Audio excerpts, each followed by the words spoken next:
আমাদের রামায়ণে 7টা কাণ্ড আছে। আজ মৃত্যুবার্ষিকীতে একটু রাম কথা হোক, কেন জানি না মন ওই দিকে, খুব তাত্ত্বিক কথা।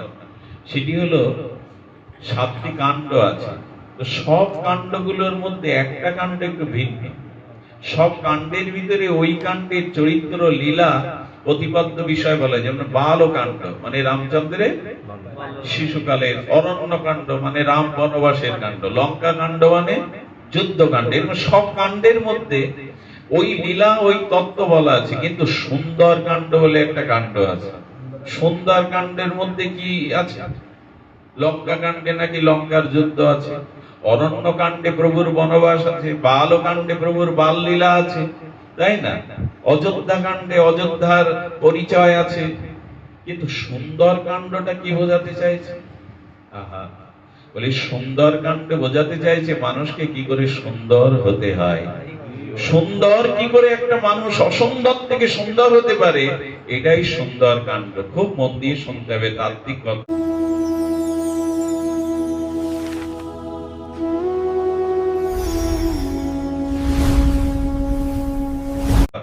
কি করে সুন্দর হয় বলে, দেখো, সীতা অশোক কাননে বন্দী, হনুমান জাম্ববান বানরগণ সীতার খোঁজে বেরিয়েছে, প্রভু ওদের সীতার অন্বেষণে বের করেছেন।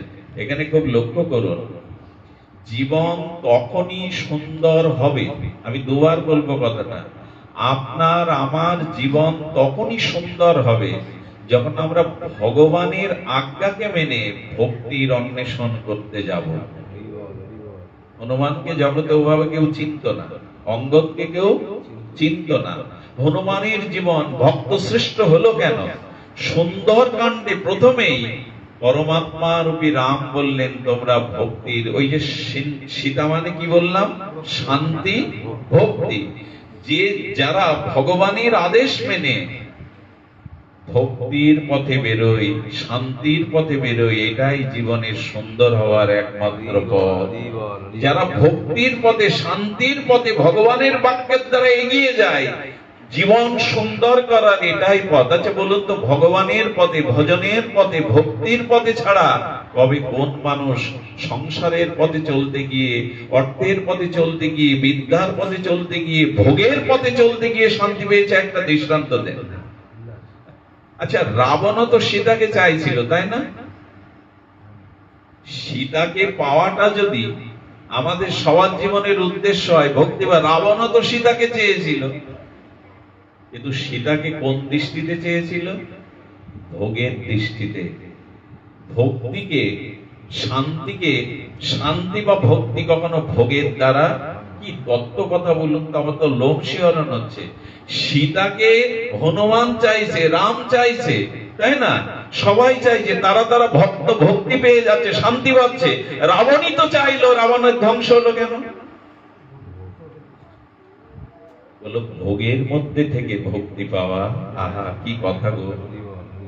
এত স্বর্ণ লঙ্কা, এত ঐশ্বর্য, এত মন্দাদরি আছে, কিন্তু ভোগের মধ্যে থেকে রাবণ চেয়েছিল সীতাকে, শান্তিকে, ভক্তিকে ভোগের মধ্যে পাওয়া। দেখুন, দিন আর রাত একসাথে হয় না। আমি ভেতরে ভেতরে ভোগও করব, আবার ভগবানকেও চাইবো, এটা হবে।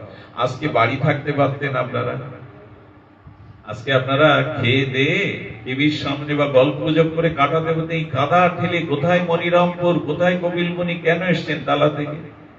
এই শান্তিটা বাড়ি থাকলে পেতাম তো। এখন যেটা পাচ্ছি এটা পেতাম তো। সংসার ভুলে থাকতে পারতাম তো। কত চিন্তা এসে মাথায় ভিড় করত। মাঝে মাঝে গ্রামগঞ্জে মহিষগুলোর পেছনে মশা মাছি লেগে যায়, সারা গায়ে লেগে যায়। ওরা ছটপট করতে থাকে, কতক্ষণ আর তাড়াবে? ওরা বুদ্ধি করে খালের মধ্যে গিয়ে পড়ে, দেহটা চুবিয়ে নেয়, তখন আর দেহে মশা মাছি লাগতে পারে, কিন্তু একত্রিত হয়ে লাগে কোথায়? মাথার উপরে দেখবেন ভরমান করতে থাকে। বলে, বারে গায়ের মশা মাছি আটকালাম, কিন্তু এখন তো সব মাথায়। বুদ্ধি করে তখনও ডুব দিয়ে দেয়। ডুব দিলে মশা মাছি গুলো কোথায় থাকে? ওরা কিন্তু চলে যায় না, উপরে থেকে যায়। যেই মাথা তোলে আবার আক্রান্ত করে। আমি বলি কি, ওই কিছুক্ষণের জন্য হরি কথায় ডুব দেন, সাধু সঙ্গে ডুব দেন, ওরা আর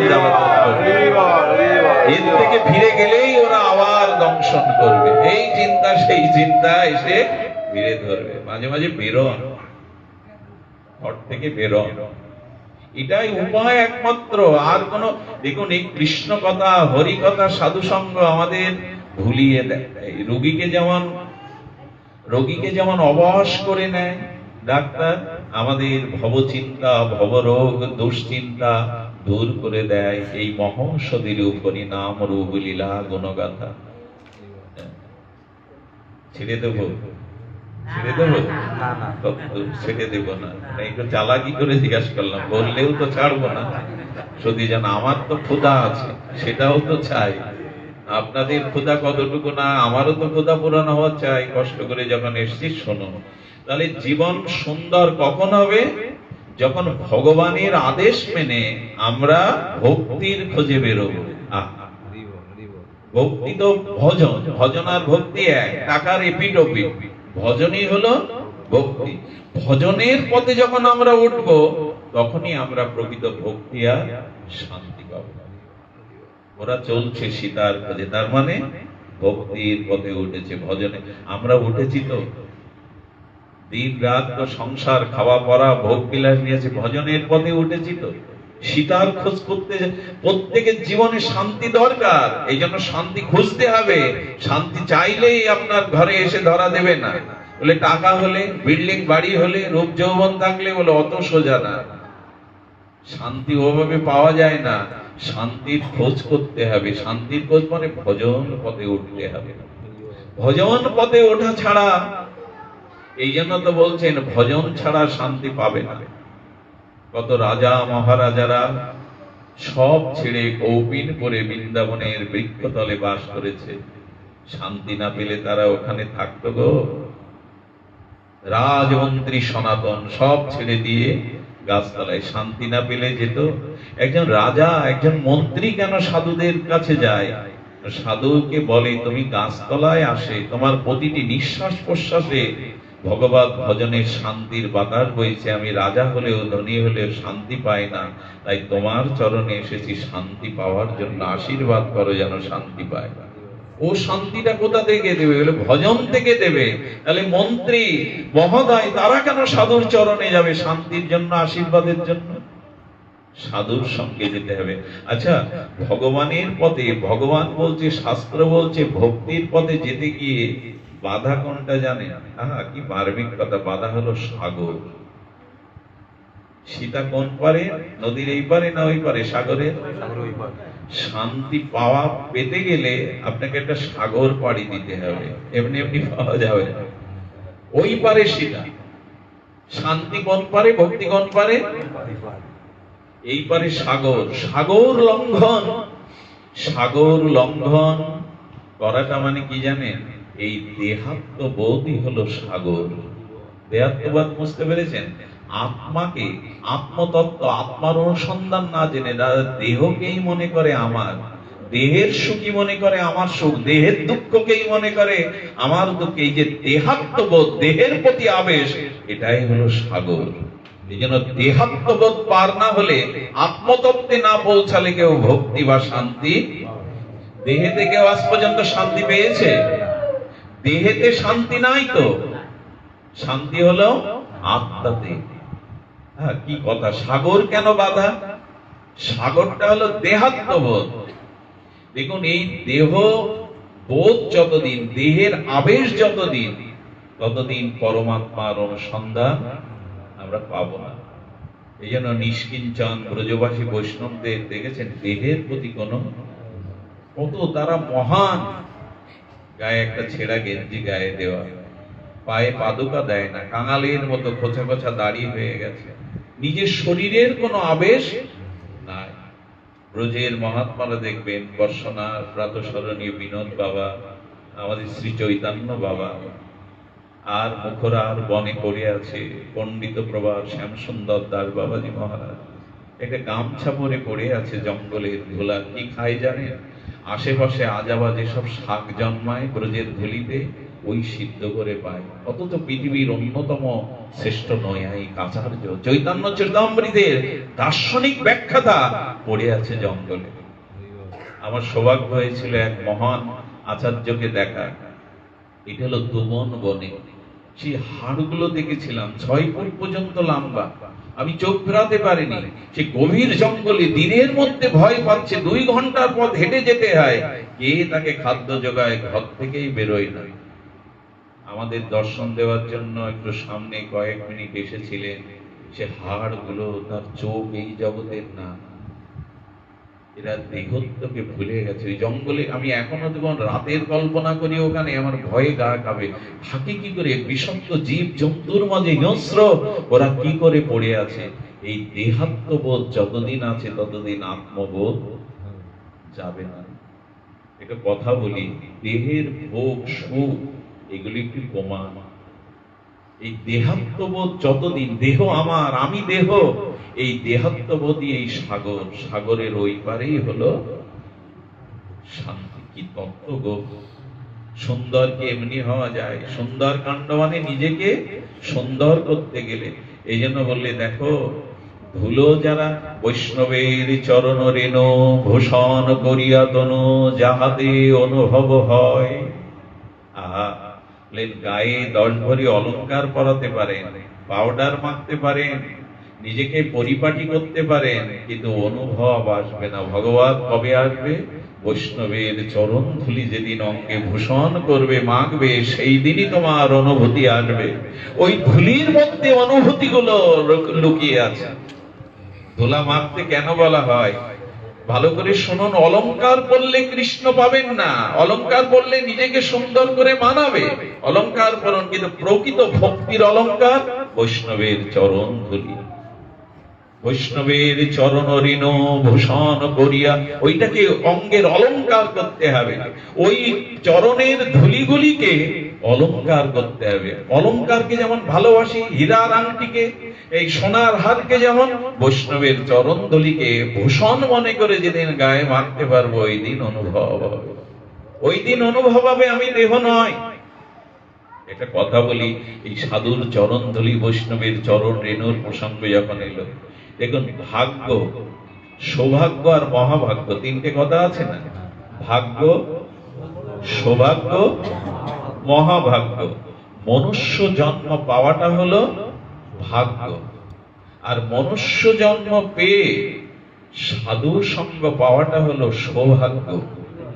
এই গ্রামে তো আরো মানুষ আছে, আপনারা যেখান থেকে এসছেন সেই গ্রামে তো আরো ভক্ত আছে। অনেকে আসতে চেয়েছিল, বৃষ্টির দিন, প্রতিকূল দিন আসতে পারেননি। বলছেন ভগবানের বিশেষ কৃপা না হলে, বিশেষ সৌভাগ্য না হলে সাধু সঙ্গ হয় না গো। বিশেষ সৌভাগ্য না হলে, ভাগ্য হলো মনুষ্য জন্ম পেয়েছি, সৌভাগ্য সেই দিনই হবে যেদিন প্রকৃত সাধু সঙ্গ পাবো। আর মহাভাগ্য কি? মহাভাগ্য কোনটা? যেদিন ভাগ্য হলো আর সাধু সঙ্গ সৌভাগ্য পেলাম, কিন্তু যেদিন ভক্তির দ্বারা সাধুর চরণ ধুলি অঙ্গে মাখতে পারবো, মাথায় নিতে পারবো, এটাই মহাভাগ্য, এটাই হলো মহাভাগ্য। আচ্ছা, সাধুর চরণ ধুলির মহিমা শুনুন, খুব ভালো লাগবে আপনাদের। ভালো তো লাগবেই, কিন্তু প্রাণ দিয়ে শুনতে হবে, প্রাণ দিয়ে শুনতে হবে। ওই যে মায়েরা কুলি করে না, কুলির মধ্যে নারকেলের পুর না থাকলে ভালো লাগে গো। তো হৃদয়ে হরিকথা আর এই অমৃত আস্বাদনের পিপাসা না থাকলে পুর থাকতে হবে, তবে তো কুলি ভালো লাগবে। দ্রৌপদী যুধিষ্ঠির মহারাজকে বলছেন, মহারাজ, গৃহে একজন শুদ্ধ বৈষ্ণব সেবা দিতে হবে। সবসময় তো সেবা দিত পাণ্ডবরা, এবার বৈষ্ণব সেবার কি মহিমা। যুধিষ্ঠিরকে দায়িত্ব দিলেন, অর্জুনকে না, কারণ উনি ধর্মজ্ঞ, উনি ধর্মরাজ। এক দেখতে দেখতে ত্রিকালজ্ঞ একজন যোগী মহাভক্তের কাছে, সাধুর কাছে জঙ্গলে গিয়ে যুধিষ্ঠির মহারাজ সাষ্টাঙ্গ প্রণত হয়ে বললেন, বড় সাপ ছিল, বিলাস ছিল, আপনার মতো নিষ্কিঞ্চন শুদ্ধ পরম বৈষ্ণবকে সেবা দেওয়া। বলেন, আমি তার বাড়িতে সেবা নেই যে লক্ষ্য অশ্বমেধ যজ্ঞের ফল আমাকে আগে দান করে, তবে তার বাড়ি সেবা দেয়। কতটা অশ্বমেধ যজ্ঞ? যেটা একবার রামচন্দ্র করতে পেরেছিল। অশ্বমেধ যজ্ঞ সারা পৃথিবীতে ঘোড়া সেরে দিতে হবে, অশ্ব সব বিজয় করে আসবে, তবে যজ্ঞ শুরু। সহজ কথা নয়। যুধিষ্ঠির এসে পাঞ্চালীকে বলছে, দ্রৌপদী, শ্রেষ্ঠ বৈষ্ণবকে সেবা দেওয়া আমাদের পক্ষে, কারণ লক্ষ্য অশ্বমেধ যজ্ঞ এটা আমাদের পক্ষে সম্ভব না। দ্রৌপদী বললেন যদি অনুমতি দেন তবে আমি ওই বৈষ্ণবের কাছে যাচ্ছি। দ্রৌপদী সাধারণ না, দ্রৌপদী গিয়ে প্রণাম করেছে, হে আচার্য, হে বৈষ্ণব কুলতিল, আপনার চরণ ধুলি যদি আমাদের গৃহে পড়ে, একটু সেবার যদি। আগেই তো বলে দিয়েছি দ্রৌপদী, লক্ষ্য অশ্বমেধ যজ্ঞের ফল আমাকে দান করলে তবে তার ওখানে সেবা নেই। দ্রৌপদী হেসে বলল, সেটা তো আমি আপনাকে দান করেইছি। বলে তার মানে? বললো আপনিই বলুন। শাস্ত্র বলছে প্রকৃত কোন নিষ্কিঞ্চন ভগবানের অনুরাগী প্রিয় কোন সাধু বৈষ্ণবকে দর্শন করলেই তার 1 লক্ষ অশ্বমেধ যজ্ঞের ফল হয়। যদি কোন নিষ্কিঞ্চন শুদ্ধ বৈষ্ণবকে কেউ দর্শন করতে পারে, ভগবত দর্শনের অত মহিমা না যতটা সাধু দর্শনের মহিমা। আমি আপনাকে দর্শন মাত্র 1 লক্ষ অশ্বমেধ যজ্ঞের ফল পেয়েছি, মনে মনে ওটা আপনাকে আমি দান করে দিয়েছি কৃপা করে। হেসে মাথায় হাত দিয়ে বললেন, যশোমতী হও, তোমার হাতেই আমি সেবা দেব। জানতে চেয়েছিলেন যে সাধুর মহিমা ওরা বোঝে কিনা। 1 লক্ষ অশ্বমেধ যজ্ঞের ফল হয় ভগবানের প্রিয় কোন সাধু দর্শন করলে। দর্শনে পবিত্র করো, এই তোমার। এই কথাগুলো কথা নয়, দর্শনেই চিত্ত পবিত্র হয়। সাধু দর্শন মহিমা ভগবত দর্শনের থেকে আরো বড়। সুধীবৃন্দ, এ তো গেল সাধুর চরণ ধুলি, সাধুর দর্শনের মহিমা। ভগীরথ ভূত পবিত্র, তিলক পবিত্র কারিণী হরিশরণষ্ঠতা গঙ্গাকে এনেছিলেন এই ভূখণ্ডে, তাই না? গঙ্গা দেবী যখন আসছেন বলছেন, পুত্র ভগীরথ, আমি তো গোবিন্দের চরণে ছিলাম, আর মহাদেবের জটা থেকে উৎপন্ন হয়ে তুমি আমাকে এই ধরিত্রীতে আনলে। আহারে, কিন্তু কলির জীব আমাতে স্নান করে সব পাপ রেখে যাবে। তুমি বলতে পারো ওই পাপ আমি কোথায় রাখবো? আমরা তো সব গঙ্গা স্নানে যাই পাপ রেখে আসার জন্য, গঙ্গা ওই পাপ কোথায় রাখবে? ভগীরথ বলল, মা, তুমি গোবিন্দের দ্রবীভূত রূপ, রাধাকুণ্ড যেমন দ্রবীভূত রূপ রাধারানী, তেমন তুমি গোবিন্দের দ্রবীভূত তিলক পাবন। হে পতিত পাবনী গঙ্গা, তবে শোনো মা, তোমাতে জীবগণ যে পাপ রেখে আসবে সেই পাপ দূর হবে কি করে মা? অনুমতি দিলে বলি। বলছেন অনুমতি দিলে বলি। বলো ভগীরথ। বলে কখনো যদি গোবিন্দের প্রিয় কোন ভক্ত শুদ্ধ সাধু মা ভগবত তীর্থযাত্রার স্থলে, ধাম যাত্রার স্থলে মা তোমাতে গঙ্গাতে নেমে স্নান করে, তবে ওই বৈষ্ণবের চরণ ধুলি গঙ্গায় পড়লে তোমার রেখে যাওয়া পাপ দূর হয়ে যাবে মা। কি বলে কীর্তনে? কি বলা হয়? বৈষ্ণবের চরণ ধুলি পড়ে যদি গঙ্গা জলে, গঙ্গা পবিত্র হয় ভাগবতে। আহারে, সেই ধুলির প্রতি বিশ্বাস এলো না। সেই ধুলি অহংকারে মাথা নত করে আমি মানতে পারলাম না। আরো ভগবান কি বলেছেন জানেন? আর ভগবান বলেছেন, দেখো আমার প্রিয় ভক্তকে আমি কিছু দিতে গেলে তারা নেয় না। এই জগতের কোনো কিছুই, আমার রূপ, আমার শক্তি, আমার লোক, আমার মতো সকল কিছুই, শাস্তি সারূপ্য সালক্য সারূপ্য কিছুই নিতে চায় না। যে না, আমার ভক্তের কাছে আমার অপরাধ মনে হয়, ঋণ মনে হয়। তাই শোনো উদ্ধব, আমি ভক্তের কাছে ঋণ মুক্ত হওয়ার জন্য আমিও ভক্তের পিছনে পিছনে চলি, যাতে ভক্তের চরণ ধুলি আমার গায়ে এসে পড়ে। ভগবানও ধুলি চাইছেন, আপনি আমি কোন ছাড়? কোন হরিদাস পাল যে গোবিন্দ বলছেন নিষ্কিঞ্চন শুদ্ধ ভক্তের চরণ ধুলি মাখবার জন্য আমি ভক্তের পেছনে চলি। কি মহিমা! আমাদের এই বিশ্বাস যতদিন না আসবে ততদিন পাবো না। এই পথটা বিশ্বাসের, যুক্তি তর্কের গর্তে পড়ে গেলে এ পথে কিছু পাবে না, ধুলো মাখতে হবে, এ হলে পাবে না। ধুলি মাখার জন্য বিশ্বাস চাই। সুধীবৃন্দ, এই ধুলি না মাখলে দেহের অভিমান যাবে না। এই দেহাবেশ হলো সাগর। আচ্ছা, সীতা যে ওপারে আছে এটা প্রথম কে বলেছিল? সম্পাদী, মানে বহু পুরাতন পক্ষী। এই ওদের আবার সেই কথা বলতে নিষেধ করে দিচ্ছে। জয় রাধে। লক্ষ্য করুন, সম্পাতি পক্ষী, মানুষের দৃষ্টির থেকে পক্ষীর দৃষ্টির দূরত্ব অনেক দূরে যায়। শগুনগুলো দেখেন না কত দূর থেকে, কোথায় কোন মরা পড়ে আছে, আপনি অত দূর থেকে আপনার দৃষ্টি কত দূর। সম্পাতিরও পক্ষী, প্রাচীন পক্ষী, উনি বলে দিল সীতা অশোক কাননে আছে, আমি এখান থেকে দেখতে পাচ্ছি, তোমরা এই চোখে দেখতে পাবে না।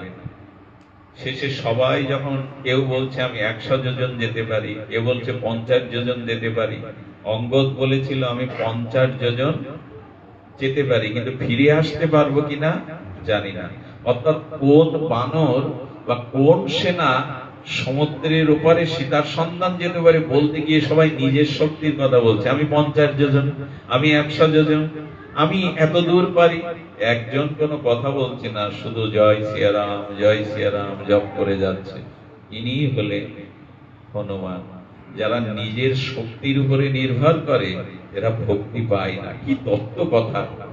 যারা বলে আমি এত নাম করি, আমার এত ভাগ্য আছে, আমি এই করি, নিজের শক্তির উপরে নিজের অভিমান যার আছে, আমি 1 লক্ষ নাম করি, এই অভিমান যার আছে সেই ভক্তি। এই জন্য জাম্ববান সবার প্রাজ্ঞ, সবার থেকে বয়োজ্যেষ্ঠ জাম্ববান, সে গিয়ে দেখলো যারা নিজের শক্তির কথা বলে এরা ভক্তির সন্ধান। কি তত্ত্ব কথা! একজন কেবল নিজের শক্তির কথা না বলে রাম রাম রাম জপ করছে, সে কে? দেখেন, কোন শুদ্ধ ভক্ত কখনো নিজের অভিমান প্রকাশ, আমি অমুক, আমি বক্তা, আমি এই তাই, এরকম কখনো তারা বলবে, যদি বলে জানতে হবে তার ভিতরে ভক্তির দেখা এখনো পাইনি। অভিমান অহংকার যখনই আছে, আমি বড় ভক্ত, আমি বড় পাঠক, আমি বড় শ্রোতা, না। হনুমানের কাছে গিয়ে বলছেন, হনুমান সবাই তো বললো এতটুকু পারে, তুমি কি পারো? বললো আমি তো কিছুই পারি না। এই দেখুন ভক্তের কথা, আমি তো কিছুই, কিন্তু প্রভুর ভরসা যে তোমার উপরে, সীতার অন্বেষণ কে করবে? বলে প্রভুর যদি কৃপা করে তবে আমি পারি। এই দেখুন ভক্তের ভাষা কি! ভক্তের ভাষা অভক্তের ভাষা এক হতে পারে না। বলে আমি তো, আমার কিছুই নয়, আমি কিছুই জানি না, আমি প্রভুর দাসানুদাস, প্রভু যদি পারাই তবে আমি পারি। এগুলো ভক্তের কথা, এগুলো ভক্তের পরিভাষা। তখন বলছেন আমার দ্বারা কি করে সম্ভব? এই দেখুন, এইখানে একটা চরম কথা যে আপনাদের বলবো। চরম কথা কেন? এই কথাগুলো খুব প্রয়োজন জীবনে। হনুমান ছোটবেলা থেকে তার নিজের শক্তির কথা ভুলেছিল, সেটা একটা ঋষির আশীর্বাদ বলি, ওই সব বলি, শক্তির কথা ভুলেছিল। এখন বলছেন তুমি পারবে, তুমি রাম কার্য করার জন্য জগতে এসছো। দেখুন একটা কথা বলি, জাম্ববান এখানে সবার থেকে প্রবীণ, সবার থেকে গুরুজন। সহজ কথাই বলি, প্রবীণ মানে গুরুজন। আপনাকে কে জাগাবে জানেন? আপনাকে ভক্তির পথ কে দেখাবে জানেন? এই গুরুজন রায়। কত বড় তত্ত্ব দেখুন! দেখুন জীবনে, যার জীবনে গুরু আজ্ঞা, তার পিতা আজ্ঞা, মাতৃ আজ্ঞা, গুরু আজ্ঞা, বয়োজ্যেষ্ঠর আজ্ঞা নেই, সে কখনো নিজের শক্তি সম্পর্কে বা নিজের জীবন বিজয়ী হতে পারবে না। একটা অনুরোধ করি, গুরুজনকে উপেক্ষা করে পথে চলবেন না। আমাদের সমস্ত বর্তমান প্রজন্ম, বর্তমান সময়ে শুধু গুরু আজ্ঞা নাই বিদায় আমাদের জীবনের এই দশা। এত বিদ্যা, এত টাকা, এত ক্ষমতা কোনো মঙ্গল কাজে আসছে না, একটাই কারণে আমরা গুরু আজ্ঞাকে, আজ পিতামাতার কথা কে মানে? আজ পিতামাতার আসবে, বিদ্যাসাগর মহাশয় আসবে, রাত দুপুর হয়ে গেছে, ঝড়ো ঝড়ো বৃষ্টি, ঝঞ্ঝাবাত, বিদ্যাসাগরের মা প্রদীপ জ্বালিয়ে বসে আছে। আমি বলেছি যখন আমার সাগর আসবেই সব পেরিয়ে। মার আজ্ঞার জন্য উন্মত্ত দামোদর নদী বিদ্যাসাগর পার হলেন, মরে যেতে পারত, হাঙর কমির গান, মা ডেকেছে। কারা বড় হয় জগতে? কারা বড় হয়? দয়া করে, পিতামাতা বোঝে না, পিতামাতা পুরানো দিন এই ভেবে গুরু আজ্ঞাকে লঙ্ঘন। আপনার নিজের জীবন, এই দেখুন এখানে জাম্ববান অতি প্রাচীন। সুন্দর কাণ্ডকে আর এমনি সুন্দর কাণ্ড, সুন্দর করে বিধায় এই কাণ্ডের নাম সুন্দর কাণ্ড। কাদের উপদেশ নিতে হবে? দেখুন বৃদ্ধরা বোঝে না, বাবা মা বোঝে না এমন নাই, কারণ আপনার এই বয়সটা পার হয়ে তারা ওই জায়গায় গেছে, ওরা সব বোঝে। আপনার এই অভিজ্ঞতা, বয়সটা অনেকদিন পার করে গিয়ে বৃদ্ধদের সম্মান করবেন, বয়স্কদের সম্মান করবেন। ওদের অভিজ্ঞতা আপনার অভিজ্ঞতা এক নয়, ওরা এই বয়স এই সময় পার হয়ে ওখানে গেছে, ওদের অভিজ্ঞতা কম নয়। বোঝে না, লেখাপড়া জানে না, এরকম নয়। জাম্ববান বললেন, রাম কাজ করার জন্যই তোমার জন্ম হয়েছে হনুমান।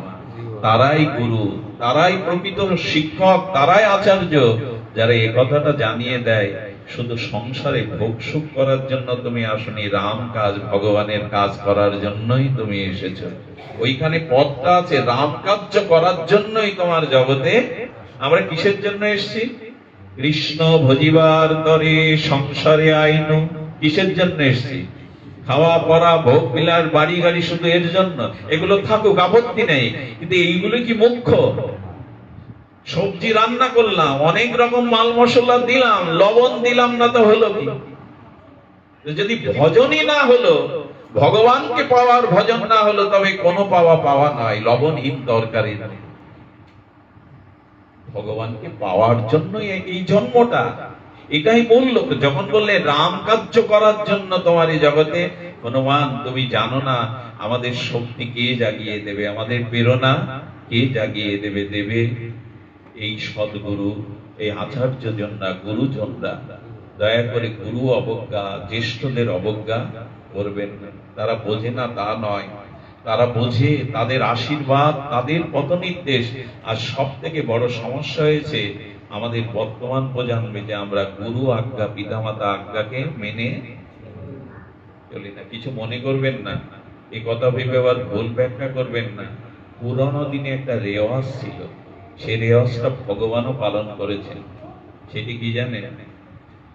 পিতামাতার পায়ে, মানে সন্ধ্যার পরে দাদু হোক, ঠাকুরদা হোক, পিতামাতা হোক, সন্তান পদসেবা করত, পা টিপে দিত। এক কথায় এটা পুরনো দিনে ছিল কিনা, যারা 15 দিনের মানুষ, স্ত্রী স্বামী সেবা করতে গিয়ে তার পদ সেবা। এখন এই কথাগুলো উল্টো পাল্টা মনে হবে, কিন্তু একদিন এই নিয়ম সনাতন ধর্মে ছিল। যেমন বশিষ্ঠ দেবের চরণ সেবা করতেন, যতক্ষণ বশিষ্ঠ দেব না ঘুমাতেন, রাম বশিষ্ঠ দেবের চরণ চাপতেন, চরণ সেবা করতেন।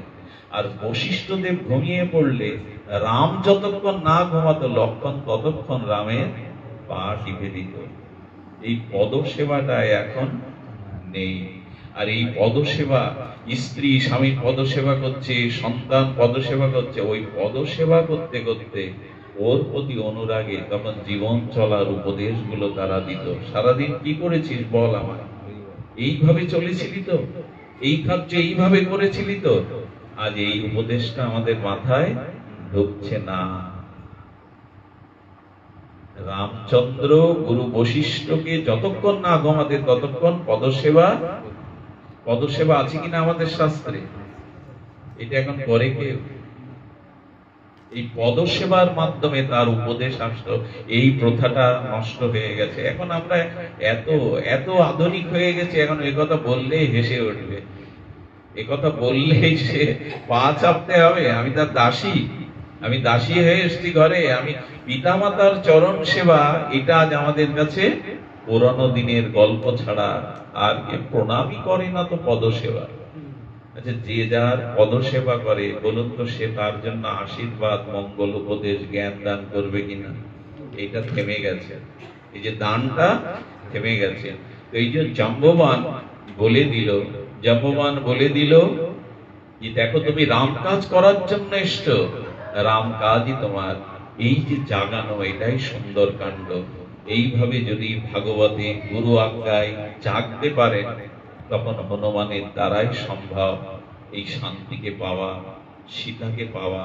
তিনি সন্ধান পেয়েছিলেন। সীতামার সামনে গিয়ে দেখলেন রাবণ, চেরিগণ সীতাকে প্রহার করছে। রাবণ কত রকম দুষ্ট কথা, ভয়ানক কথা বলছেন মা জানকীকে। মা দু চোখ বেয়ে কাঁদছেন। আচ্ছা, সীতা যদি শান্তি হয়, ভক্তি হয়, কাঁদছে কেন সীতা? ভক্তি তো কাঁদবার জিনিস না, ভক্তি তো আনন্দময় জিনিস। এখানেও সীতা দেখাচ্ছেন আমি ভক্তি, আমি শান্তি, কিন্তু যদি প্রভুর চরণ থেকে দূরে সরে যায় তবে আমারও কান্না ছাড়া আর কিছু নেই। সোনার হরিণ চেয়েছিল না, প্রভুর চরণ থেকে দূরে সরে গেল। ভগবানের চরণ থেকে দূরে গেলেই ভক্তিও কাঁদতে থাকে, ভক্তিও বন্দী হয়ে পড়ে। হনুমান তখন রাবণ চলে যাওয়ার পরে কি করেছিল জানেন? সেই অশ্বত্থ বৃক্ষের আড়ালে রাম কথা শুরু করেছিলেন। হনুমান জগৎকে জানালো চোখের জল ব্যথা ভোলার একটাই মহা ঔষধ, সেটা হলো হরি কথা, রাম কথা। এটা ছাড়া জগতে কোনো ঔষধ নাই দুঃখ যন্ত্রণা ভোলার, অভিশাপ ভোলার আর কোনো। তাই হনুমান পাতার আড়াল থেকে রাম গুণগান, সেই রাম কথা শ্রবণ করে হনুমানের মুখে আর পরমানন্দে সীতার চোখের জল ফেলে যেন রামকেই হৃদয়ে পেয়ে গেলেন। আর ওইভাবে যখন, আচ্ছা আড়ালে কথা বলছেন কেন, সীতার সামনে এলেন না কেন? এখানে একটা চরম কথা বলেছেন, বক্তা যেন সামনে না আসে, অর্থাৎ বক্তার নিজ যশ খ্যাতি সামনে না এনে বক্তা আড়ালে থেকে যেন ভগবানকেই সামনে আনে, নিজেকে প্রচার করবার জন্য এই জায়গা নয়।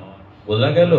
হনুমান বলছেন বক্তাকে যেন প্রচার না হয়, যার কথা বলছি তার নাম রূপ লীলা যেন। আমরা অনেক পাঠক আছি, আমরা আছি উঠেই নিজের কথা আধা ঘন্টা ধরে বলি, এই করেছি তাই করেছি, আমি এই বৃন্দাবনে থাকি, অমুক গুরু আমার। নিজের কথা বলার জায়গাটা, নিজেকে আড়াল রেখে ভগবানকে প্রচার করো। নিজেরে যেন না করি প্রচার, নিজেরও আপন কাজে তোমার ইচ্ছা পূর্ণ করো হে আমারও জীবন মাঝে। হনুমান বানরের রূপ ধরে মা সীতার সামনে আসার আগে সীতা বলেছিল যে এত আমিও রাম কথা শুনিয়ে আমার দুঃখ ভোলালো, সে আড়ালে কেন, সে যেন সামনে এসো। তুমি কে? তুমি সামনে এসো। অর্থাৎ ভগবানের গুণকীর্তন যারা করে ভক্তিও তাদের কাছে ডেকে নেয়, ভক্তি তাদের দূরে রাখে না। বলে কে তুমি? এসো। হনুমান পাতার আড়াল থেকে বলছেন মা যে হরি কথা বলে সে তো সুন্দর হয়, আমি যে বান্দর। সীতা বললেন যে প্রভুর গুণকীর্তন করে সে অসুন্দর হতে পারে না, সে সুন্দরই হয়, এই তুমি সামনে এসো। ছোট্ট হনুমানের রূপ ধরে এসে মাকে প্রণাম করলেন। তখন বলছেন তুমি এতটুকু, তুমি রামের প্রভুর পক্ষ থেকে এসেছো, রাবণ দশানন ত্রিলোক বিজয়ী, আর এতটুকু সেনা, যার সেনা, যার দাস এতটুকু বানর, সে আর আমাকে রক্ষা করেছে। বললেন মা তুমি প্রভুর সেনা মনে করে ছোট মনে করো না, তুমি যদি অভয় দাও আশীর্বাদ করো, আমি দেখাতে পারি আমার স্বরূপ। লক্ষ যোজন পাহাড়ের মতো শরীরটা বড় করলেন, আকাশের মতো বড় করলেন। সীতা তখন বিস্ময় প্রকাশ করলে হ্যাঁ তোমাদের দ্বারাই সম্ভব রাবণ বধ করে। আচ্ছা তোমার এত বড় রূপ, তুমি এত ছোট রূপ ধরে এলে কেন? আহা, লিখে নিন কথাটা। বললেন মা মায়ের কাছে, ভক্তির কাছে ছোট হয়ে যেতে হয়, বড় হয়ে কখনো যেতে নেই। মায়ের কাছে সন্তান, ভক্তির কাছে ভক্ত যেন ছোট রূপে যায়, বড়। কারণ মায়ের কাছে, ভগবানের কাছে ভক্ত কখনো নিজেকে বড় মনে করে না। শুরু করেছিলাম তাই দিয়ে বিশ্রাম দেই। ভগবানের সাথে যদি আত্মীয়তা হয় তখনই তার নাম রূপ ডাকতে ভালো লাগবে। আমাদের দুর্গা মায়ের কথা বলেছিলাম, দুর্গী বায়ের কথা। এই দুর্গী বায়ের মা মারা গেলে ওই গোপালকেই তো ভালোবেসেছিল বৃন্দাবনে। যেদিন দেহরাকে দুর্গী মা, সবাই ফিরে বলছে দুর্গী মা কাশ্মীরে বাড়ি ছিল, বৃন্দাবনে ভজন করেছেন মহাত্মা, কিন্তু ওর তো ত্রিজগতে কেউ নেই, তাই মুখাগ্নিটা কে করবে, ওর দেহে চিতায় কে আগুন দেবে?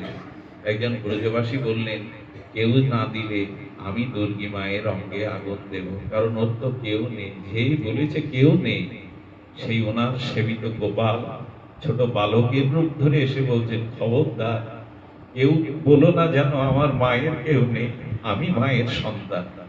অতটুকু শিশু কোথা থেকে এলো? সবাই অবাক হয়ে বলছে কে তুমি? বলে কেন তোমরা বলছো আমার দুর্গী মায়ের কেউ নেই? আমি তার সন্তান, আমি মায়ের মুখাগ্নি করব। সবাই অবাক হয়ে বলছে দুর্গী মা তো গোপাল নিয়ে থাকতেন, তার তো কোনো সন্তান নেই। কোনদিন তোমরা বলবে না যে আমার মায়ের কেউ নেই, আমি মায়ের সন্তান।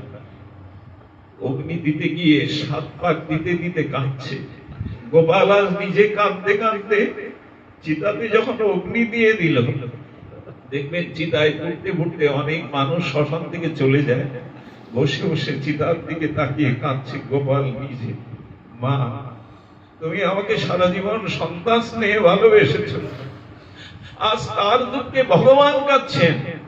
মা মরে গেলে যদি সন্তানের চোখে না জল আসে, তবে সে কেমন সন্তান গো? ওই আগুনটা যতক্ষণ না নিভে যায়নি ততক্ষণ বসে বসে গোপাল কেঁদেছিল। কাঁদার পরে মায়ের চিতাভস্য যমুনায় নিজে ভাসিয়ে দিয়ে ওই চিতাকে শীতল করে গোপাল কাঁদতে কাঁদতে মন্দিরে প্রবেশ করেছিল। ভগবান অকৃতজ্ঞ নয়। একটা সম্বন্ধ করে যদি তাকে ভালোবাসে, ভগবান কখনো অকৃতজ্ঞ নয়। সবার সামনে এসে তিনি আরেকটি শেঠেরও এই মুখাগ্নি করেছিলেন। এক শেঠের কোনো পুত্র ছিল না, উত্তরাধিকারী সন্তান ছিল না। লক্ষ লক্ষ টাকা সেই গোপালের নামে তিনি উইল করে দিয়ে গেছিলেন, দানপত্র। মারা যাওয়ার পরে বন্ধু বান্ধব আত্মীয় বলেছিল, ওকে কে মুখাগ্নি দেবে? গোপালই রূপ ধরে এসে বলেছিল, আমি অগ্নি দেব। এই গোপাল মুখাগ্নি করে চিতার কাজ সেরে যখন স্নান করে ডুব দেয়, আর ভেসে ওঠেনি। সবাই বলল, ছেলেটা কে? তবে জাল দিয়ে পুকুরে ফেলা হলো, পাওয়া যায়নি। আর শেঠের ঘরে এসে দেখছে তার গোপালের চোখ দিয়ে দরদর করে অশ্রু বইছে, কাটা ভেজা। সবাই বুঝলো গোপালই মুখাগ্নি করে করেছে। এই জগতের সন্তান ভুলে যেতে পারে, ভগবানের সাথে যার সম্বন্ধ আত্মীয়তা ভগবান কখনো ভোলে না। ভালোবাসা তো কতজনকেই দিলাম, ভালোবাসার মূল্য এই জগৎ দিতে পারে না। এই জন্য মনে হয় মাতৃশতক রামপ্রসাদ গিয়েছিল, পৃথিবীর কেউ ভালো তো বাসে না। এই পৃথিবীটা অনেক স্বার্থের জায়গা, এখানে কিছু না দিতে পারলে কেউ কারো থাকতে চায় না। কিন্তু গোবিন্দ বললেন, একবার আমাকে ভালোবেসে দেখো, আমি ভক্তের জন্য সব করতে পারি, এমন কাজ নাই জগতে। আমি ভক্তের জন্য, অর্জুন মিশ্রের জন্য মাথা করে কাঙাল কুলি হয়েও তিনি পৌঁছে দিয়েছিলেন। বলছেন অর্জুন মিশ্রের স্ত্রী, কে তোমরা দুই ভাই কৃষ্ণ বলরাম? বলো, মা আমরা কুলি, আমাদের যে যখন ডাকে তাদের বোঝা বইতে আমরা চলে যাই। আমরা কুলি মা, যে ডাকে আমরা তার গৃহে চলে যাই। ভগবান ভক্তের দাস হয়ে যায়। এই জন্য ভালোবাসা ভুল জায়গায় যেন না দিয়ে বসি। আর এই ভালোবাসা ততদিন না জন্মাবে, তার নামে ততদিন অনুরাগ না হবে, যতদিন সাধু সঙ্গ হরি গুণগাথা আমরা না শুনব। সুধীবৃন্দ, আমাদের জীবনে এই ভালোবাসা আসুক। আজকের ভাগবত থেকে, সাধু সঙ্গ থেকে এই বোধ আসুক। আজকে যার উদ্দেশ্যে এই অনুষ্ঠান, তিনি একসময় এই অনুষ্ঠানে টানে খুব যেতেন না। ঠিক ভগবানের ভজনের মধ্যেও তিনি তেমন ছিলেন না, কিন্তু শিক্ষক ছিলেন, শিক্ষা অনুরাগী ছিলেন, সৎ মানুষ ছিলেন। কি জানি কি উনি আমাকে দিয়ে একবার পাঠ দেন এই বাড়িতে। এরপরে তিনি হরিকথাতে এমন হয়েছিল, উনি আমাকে আনতে মাঝে মাঝে তার সন্তানদের নিয়ে ওই 30 মাইলে চলে যেতেন মোটরসাইকেল নিয়ে। আমি এই গ্রামে পাঠে আসলে তিনিও যেতেন। মানুষটা চলে গেছে, আজ তার আত্মার কল্যাণ, তার সহধর্মিনী, তার 2 পুত্র, এই পরিজনগণ এই অনুষ্ঠানের আয়োজন করেছেন। আর এদেরও ভাগ্য, আপনারা যেসব ভক্ত এসছেন, এদের এই দুর্যোগের দিনে, এই সময়ে আমি কি বলবো, এদের পরম ভাগ্য। আর আজ আমি জানলাম সত্যি হরিকথার অনুরাগ আপনাদের যারা এসেছেন এই কষ্ট করে, ওই সেই রাস্তা থেকে হেঁটে আমার মায়েরা কিভাবে চলে এসছে, বাবারা কিভাবে চলে এসছে। আর জানলাম আপনাদের কাছ থেকে আমার কিছু নেওয়া উচিত, আপনাদের অনুরাগ। এমন ভাবে অর্থ ব্যয় করে সংসারের কায় ক্লেশ ছেড়ে আপনারা এই চরণে এইখানেই চলে এসছেন, এত কষ্ট স্বীকার করে। আপনাদের চরণে যেন আমার ভক্তি থাকে, আনুগত্য থাকে, এই প্রার্থনা করে আজকের মতো হরিকথা এখানেই বিশ্রাম। জয় শ্রী গুরু প্রেমানন্দে, জয় শ্রী